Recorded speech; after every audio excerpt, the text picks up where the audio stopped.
Et ce soir, c'est tout simplement et purement une fin de saison. Je vous le dis, je vous l'annonce en direct pour ceux qui sont pas au courant.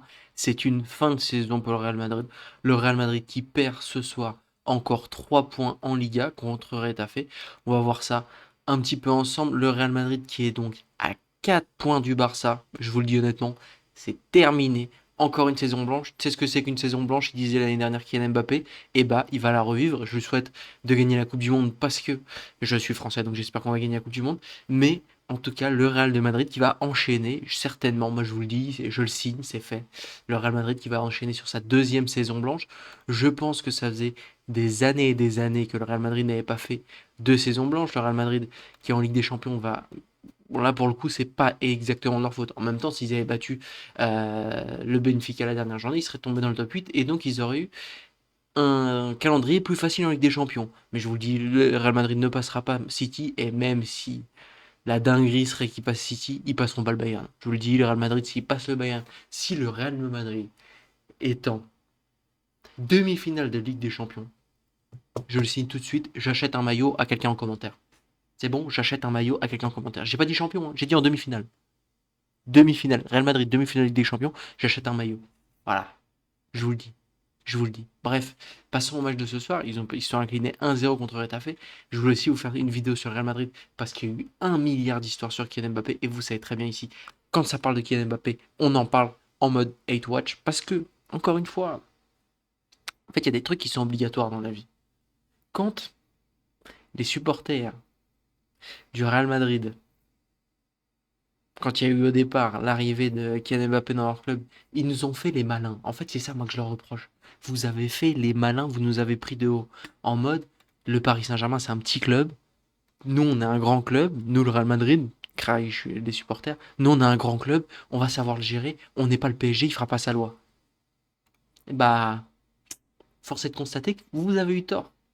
Vous avez eu tort. Kylian Mbappé est un joueur ingérable pour un collectif. C'est un joueur qui est actuellement. On a eu des Lionel Messi qui a été plus gros que certains, plus gros que son club. On a eu Cristiano Ronaldo qui était plus gros que son club. Mais en fait, ces joueurs-là, au moment où ils étaient au Barça, au Real Madrid, en fait, vu qu'ils ont fait toute leur carrière là-bas, presque, même si Cristiano Ronaldo, il a commencé au Sporting, puis à Manchester United, puis au Real Madrid, mais au moment où il arrive au Real Madrid, Cristiano Ronaldo, il n'est pas plus gros que le Real Madrid. Vous voyez ce que je veux dire? Là, vous avez recruté un joueur qui est plus gros que votre club. Ouais, ça va vous faire mal à l'ego, parce que pour vous, le Real Madrid est le meilleur club du monde, le meilleur club de tous les temps, etc. Mais c'est la vérité, vous avez recruté un joueur qui est plus grand que le Real Madrid. Et donc, vous n'arrivez pas à le gérer comme nous. Et donc, j'aimerais que les supporters du Real Madrid s'excusent, en fait. Dites pardon. Vous avez été trop loin, les gars. Vous avez été trop loin. Bref, du coup, pourquoi est-ce que je dis ça sur Kylian Mbappé? Parce qu'il y a eu la blessure de Kylian Mbappé, on en sait un peu plus. On sait qu'il avait une gêne depuis fin décembre.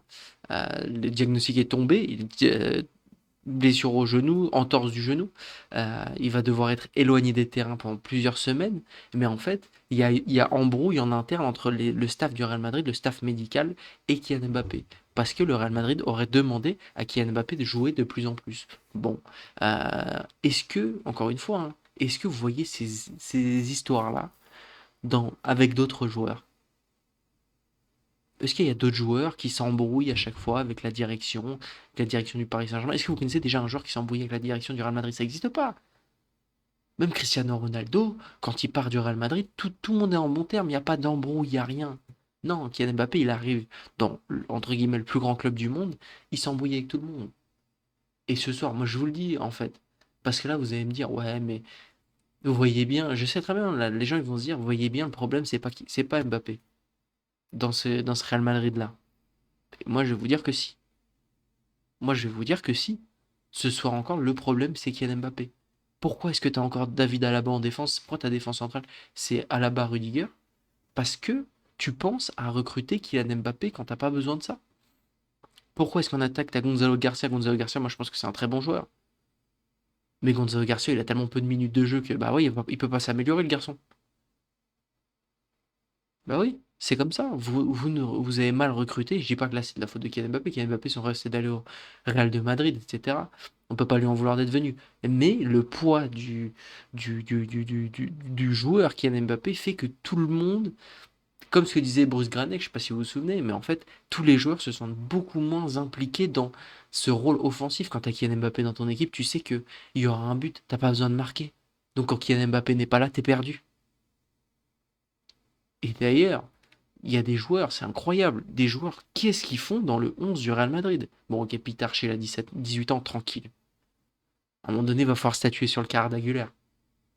Ok, il est pas mauvais. Mais en vrai, là, en faire un titulaire au Real Madrid, franchement, il est pas mauvais, mais est-ce qu'il est bon? Pas du tout.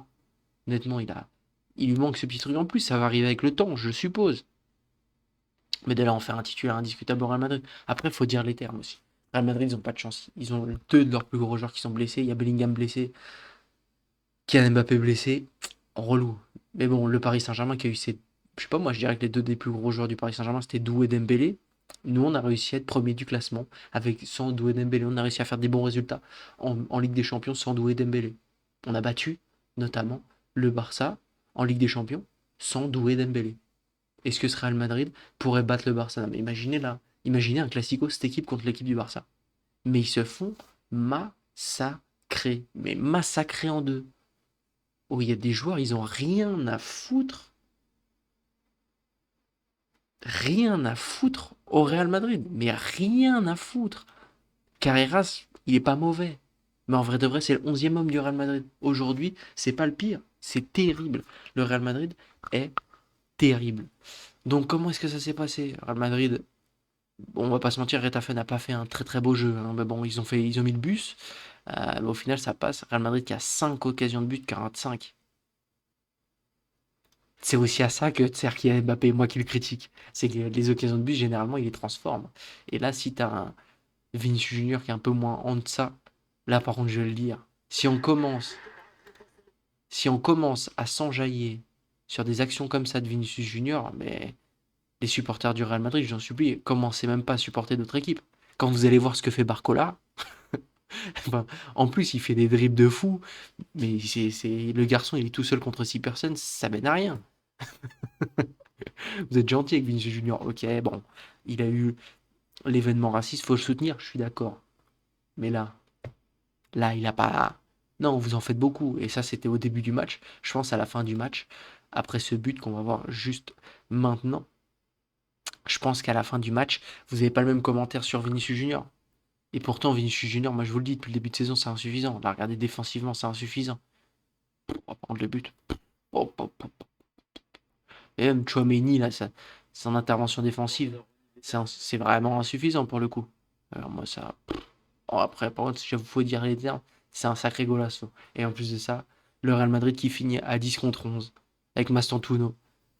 D'ailleurs, je sais pas comment Mastantuono, argentin, il a pris toutes les critiques que les supporters du Real Madrid ont dit sur les Argentins.